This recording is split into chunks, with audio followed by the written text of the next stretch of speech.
Hello friends, Sundari's kitchen தாளிக்கும் வாசமில் இன்றைக்கி பீர்க்கங்காய் சட்னி செய்கிறது எப்படின்னு சொல்லி பார்க்கலாம். இந்த சட்னி இட்லி, தோசை, பொங்கல், உப்புமா எல்லாத்துக்குமே நல்லாயிருக்கும்.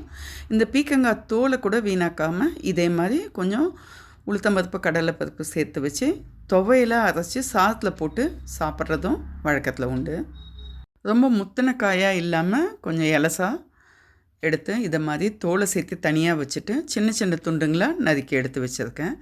காரத்துக்கு நான் ஒரு 7 மிளகாய் வச்சுருக்கேன். 2 பேடகி மிளகாயும் ஒரு 5 சாத்தூர் மிளகாயும் வச்சுருக்கேன். சின்ன துண்டு பெருங்காயம், கட்டி பெருங்காயம் எடுத்து வச்சுருக்கேன்.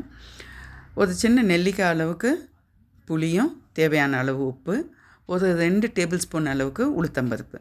இப்போ ஒன்றா நம்ம எல்லாமே எண்ணெயில் நல்லா கொஞ்சம் செவக்க உளுத்தம்பருப்பு வறுத்து எடுத்துக்கிறோம்.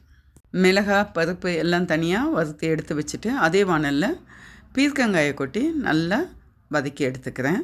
பீர்க்கங்காய் முக்கால்வாசி இந்த வதக்கத்துலேயே வெந்த மாதிரி ஆகிடும். இது பிஞ்சான பீர்க்கங்காய்ங்கிறதுனால சீக்கிரமாகவே வதங்கிடுது. பீர்க்கங்காய் தோலை தனியாக எடுத்து வச்சுட்டேன். அது நாளைக்கு அடுத்த நாள் அரைச்சிக்கலாம் அப்படிங்கிற மாதிரி.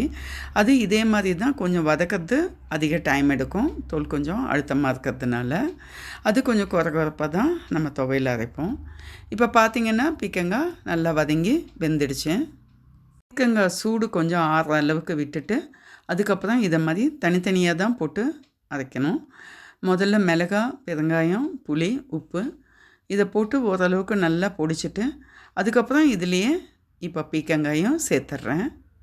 பீர்க்கங்காய், இந்த புளி, மிளகாய் எல்லாம் சேர்ந்து நல்லா அரைப்பட்டு வந்ததுக்கப்புறமா நம்ம வறுத்து வச்சுருக்க உளுத்தம்பருப்பை கடைசியாக சேர்க்கணும். இது சேர்த்து நம்ம ரொம்ப மைய அரைக்கணும்னு தேவையில்லை. ஓரளவுக்கு கொஞ்சம் குறப்பாக இருக்கணும் இந்த சட்னி. அப்போ தான் நல்லாயிருக்கும். சட்னிக்கு எண்ணெயில் கடுகு, உளுத்தம்பருப்பு, காஞ்ச மிளகாய், கருவேப்பிலை தாளித்து கொட்டினோன்னா அருமையான சட்னி தயாராகிடுச்சு. இட்லி கூட இந்த சட்னி வச்சுட்டு நல்லெண்ணெய் ஊற்றி சாப்பிடும்போது அவ்வளோ அருமையாக இருக்கும். இந்த வீடியோ பிடிச்சிருந்தா லைக் பண்ணுங்கள், ஷேர் பண்ணுங்கள், சப்ஸ்கிரைப் பண்ணுங்கள்.